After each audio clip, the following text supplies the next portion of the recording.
नमस्कार दोस्तों, स्वागत है आपका आपके चैनल में। मैं पूरन। और मैं प्रभाकर। अगर आप इस चैनल पे नए हैं तो इस चैनल को आप सब्सक्राइब कर दीजिए और नीचे दिए गए बेल आइकन पे आप क्लिक कर दीजिए ताकि जो भी नया वीडियो हम इस चैनल पे अपलोड करेंगे उसका नोटिफिकेशन आप तक सबसे पहले पहुंचेगा।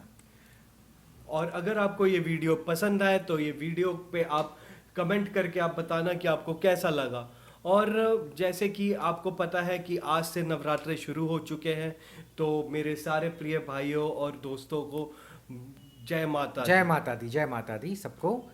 और जैसे कि आपको पता है कि आज से नवरात्र शुरू हो गए, तो हम एक वीडियो लेकर के आए हैं जिसमें आपको माँ दुर्गा के 9 रूप के बारे बताया गया है। जैसे कि नवरात्र आपको पता है कि 9 दिनों का होता है और हर एक दिन माँ दुर्गा के अलग अलग रूप की पूजा की जाती है।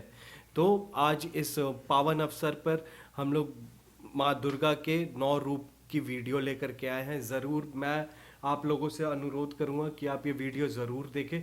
जिनको माँ दुर्गा के सारे 9 रूप के बारे पता है वो भी देखें ये वीडियो, और जिनको नहीं पता वो भी देखें ताकि उनको भी पता चले। राइट राइट, सही कहा प्रभाकर तुमने। जैसे कि मुझे पता है 9 दिन में माता की पूजा की जाती है। तो आज ये मेरे लिए भी एक जो है जानकारी होगी कि 9 दिन कौन कौन सी माताओं का दिन है और कौन कौन से दिन जो है उनकी पूजाएं की जाती है, ताकि हम इस नवरात्रि का जो पावन पर्व है उसको अच्छे से मना पाएँ। तो चलिए शुरू करते हैं दोस्तों। प्लीज़ इस वीडियो को पूरा देखिएगा और उसके बाद हम माता के बारे में जानते हैं। चलिए।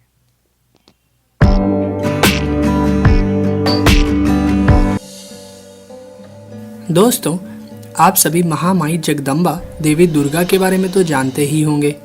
इन शक्ति स्वरूपा देवी दुर्गा ने समस्त लोगों के कल्याण के लिए तथा दुष्ट दानवों और राक्षसों का विनाश करने के लिए कई बार अपने अलग अलग रूप धारण किए थे। भगवती देवी दुर्गा आज भी समस्त लोकों में अपने भक्तों का कल्याण करती हैं। इसी कारण संसार में देवी दुर्गा के कई रूपों की पूजा की जाती है। विशेषकर नवरात्र में 9 दिन तक देवी दुर्गा के 9 रूपों की पूजा की जाती है। तो चलिए आज अपने एपिसोड में हम देखते हैं कि नवरात्रों में देवी दुर्गा के किन किन रूपों की पूजा की जाती है। दोस्तों, देवी दुर्गा को माता पार्वती का ही एक रूप माना जाता है। इसलिए नवरात्र में पहले दिन इनके जिस स्वरूप की आराधना की जाती है उसका नाम है शैलपुत्री। पर्वतराज हिमालय के यहाँ पुत्री रूप में जन्म लेने के कारण इनका नाम शैलपुत्री पड़ा था। दोस्तों, देवी शैलपुत्री अपने पूर्व जन्म में ब्रह्मा जी के मानस पुत्र प्रजापति दक्ष की पुत्री थी। तब इनका नाम सती था और इनका विवाह भगवान शंकर जी के साथ ही हुआ था। परंतु देवी सती ने अपने उस जन्म में अपने पिता के यज्ञ के हवन कुंड में अपना दाह करके शरीर त्याग दिया था।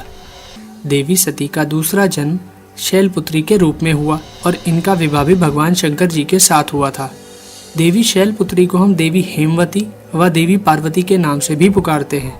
दोस्तों, वृषभ यानी बैल पर सवार देवी शैलपुत्री के दाएं हाथ में त्रिशूल तथा बाएं हाथ में कमल सुशोभित रहता है। इनकी उपासना करने से मनुष्य को अनंत शक्तियां प्राप्त होती हैं। दोस्तों, नवरात्र के दूसरे दिन माँ दुर्गा के ब्रह्मचारिणी स्वरूप की पूजा की जाती है। यह ब्रह्म शब्द का अर्थ है तपस्या। ब्रह्मचारिणी अर्थात तप की चारिणी, तप का आचरण करने वाली। दोस्तों, देवी सती ने जब शैलपुत्री के रूप में दूसरा जन्म लिया था तब सभी मनुष्यों की तरह उन्हें भी पिछले जन्म की कोई भी घटना याद नहीं थी और उधर भगवान शंकर अपनी पहली पत्नी सती के शोक में डूबे हुए थे।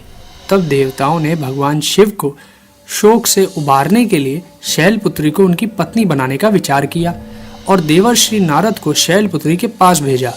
देवर्षि नारद ने देवी शैलपुत्री को जब भगवान शंकर को अपना पति बनाने के लिए प्रेरित किया तब देवी शैलपुत्री ने भगवान शिव को अपने पति के रूप में प्राप्त करने के लिए हजारों वर्ष तक इतनी कठोर तपस्या की थी कि तीनों लोकों में हाहाकार मच गया था। दोस्तों, देवी शैलपुत्री की वह तपस्या बड़ी ही अभूतपूर्व थी। ऐसी कठोर तपस्या कभी कोई नहीं कर पाया था। इस कारण ही उनका नाम ब्रह्मचारिणी पड़ गया था।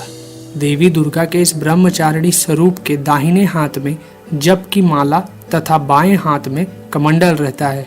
इनकी उपासना करने वाले मनुष्य कठिन से कठिन संघर्षों में भी अपने कर्तव्य पथ से विचलित नहीं होते हैं। दोस्तों, नवरात्र के तीसरे दिन माँ दुर्गा की तीसरी शक्ति चंद्र घंटा की पूजा की जाती है। माँ दुर्गा के इस स्वरूप के मस्तक में घंटे के आकार का अर्धचंद्र है। इसी कारण इन्हें चंद्र घंटा देवी कहा जाता है। दोस्तों, सिंह पर सवार देवी चंद्र घंटा के 10 हाथ हैं और उनके 10 हाथों में अस्त्र और शस्त्र विराजमान हैं। देवी चंद्र घंटा की मुद्रा देखने में ऐसी प्रतीत होती है जैसे कि वो युद्ध करने के लिए तैयार है।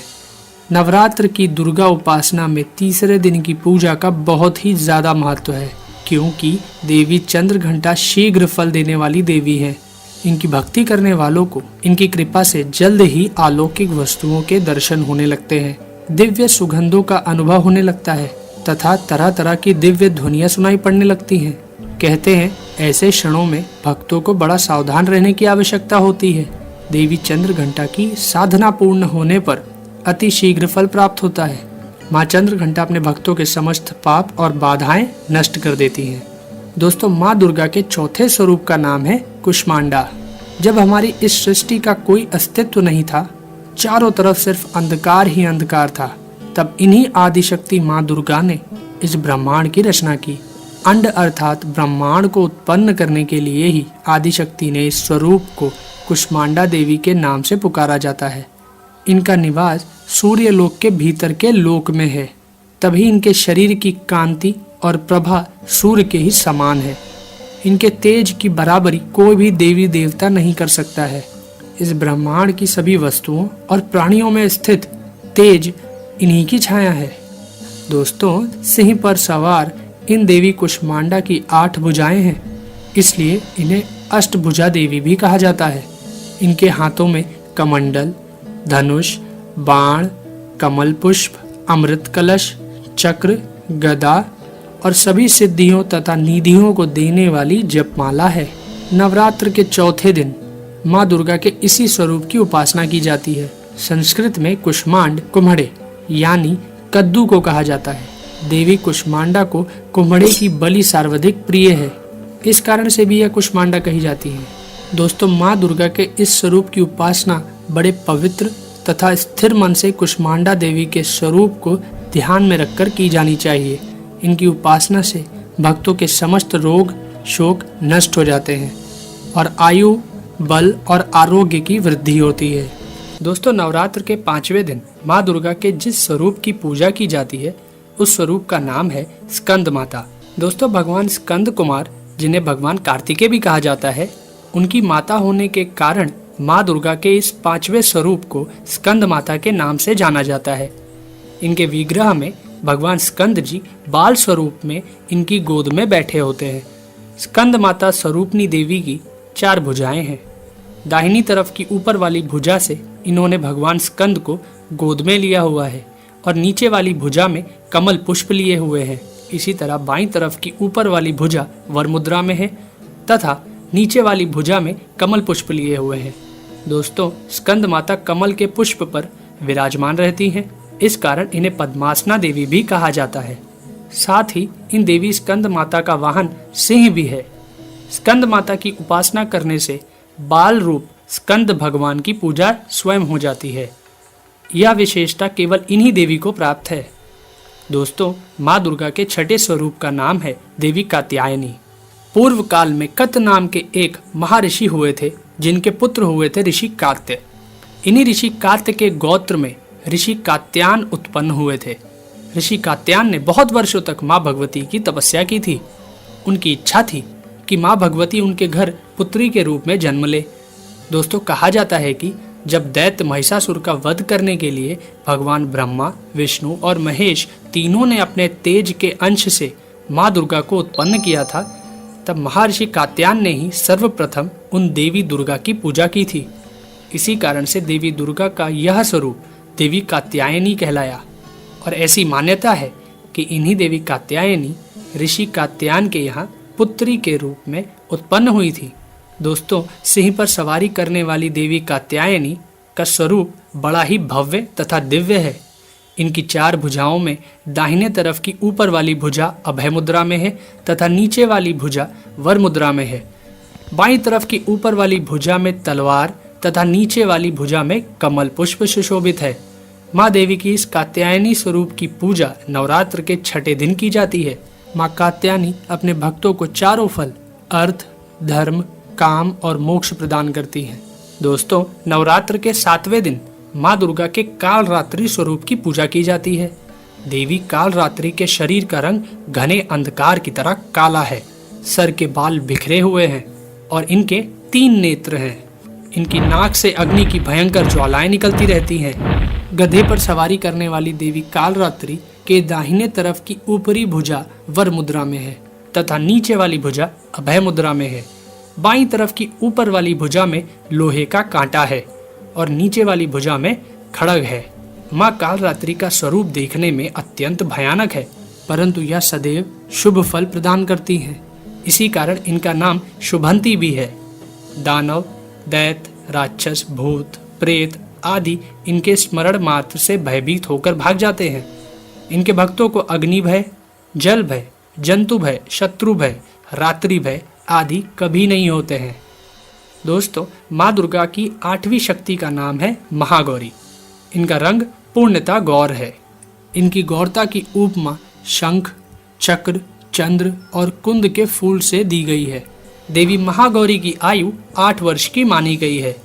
इनके वस्त्र आभूषण भी श्वेत हैं। वृषभ की सवारी करने वाली देवी महागौरी की 4 भुजाएं हैं। इनके दाहिनी तरफ का ऊपरी हाथ अभय मुद्रा में है और नीचे वाले हाथ में त्रिशूल है और बाईं तरफ के ऊपर वाले हाथ में डमरू और नीचे वाला हाथ वर मुद्रा में है। देवी महागौरी ने अपने पार्वती रूप में जब भगवान शिव को प्राप्त करने के लिए कठोर तप किया था, तब इनका रंग काला पड़ गया था। फिर भगवान शिव ने इनके शरीर को गंगा जल से मलकर धोया तो इनका शरीर विद्युत के समान कांतिमान हो उठा। तभी से इनका नाम महागौरी पड़ गया था। नवरात्र के दुर्गा पूजा में 8वें दिन देवी महागौरी की पूजा की जाती है। देवी महागौरी की उपासना से सभी पाप नष्ट हो जाते हैं। भविष्य में कभी पाप और दुख भक्तों के निकट नहीं आते हैं। माँ दुर्गा की 9वीं शक्ति का नाम सिद्धिदात्री है। यह देवी सभी प्रकार की सिद्धियों को देने वाली है। देवी सिद्धिदात्री की कृपा से ही भगवान शिव का आधा शरीर स्त्री का हो गया था और वह संसार में अर्धनारीश्वर के नाम से जाने गए थे। सिंह की सवारी करने वाली देवी सिद्धिदात्री कमल के पुष्प पर भी आसीन होती हैं। इनकी 4 भुजाएं हैं, जिसमें दाहिनी तरफ की नीचे वाली भुजा में चक्र तथा ऊपर वाली भुजा में गदा विराजमान है तथा बाईं तरफ की ऊपर वाली भुजा में कमल पुष्प तथा नीचे वाली भुजा में शंख है। नवरात्र की दुर्गा पूजा में 9वें दिन देवी सिद्धिदात्री की पूजा की जाती है। देवी सिद्धिदात्री की उपासना पूर्ण कर लेने के बाद भक्तों की सभी मनोकामनाएं पूरी हो जाती हैं। बहुत ही अच्छा वीडियो था, बहुत ही ज्ञान देने वाला था। माता के रूप का पूर्ण जो है व्याख्यान किया गया है। तो हर दिन जिस माता की पूजा होती है उसके बारे में पूर्ण रूप से बताया गया है। और मैं ये मानता हूँ कि भारत में ऑलमोस्ट 140 करोड़ जनता है और बहुत ऐसे लोग हैं जिनको इनके बारे पता भी नहीं है। और जैसे कि हमारा मोटिव हमेशा ये रहता है कि जो भी लोग हमारे चैनल को फॉलो कर रहे हैं या जो भी हमारा वीडियो देखते हैं उन तक नई नई चीज़ें पहुंचा सके ताकि वो इस भागती दुनिया में उनकी जो नॉलेज है वो एनहांस होते रहे।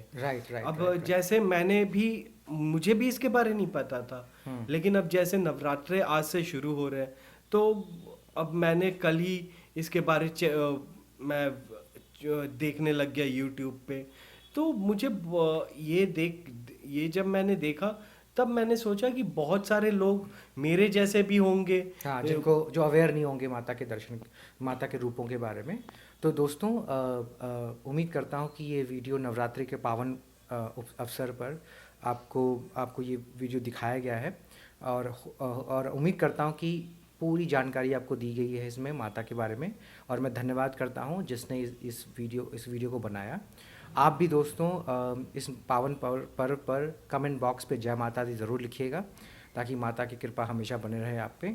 और अगर आपको भी लगता है कि आपको भी ये वीडियो शेयर करना चाहिए तो आप इसको ज़रूर शेयर कीजिएगा, लाइक कमेंट और सब्सक्राइब भी कीजिएगा।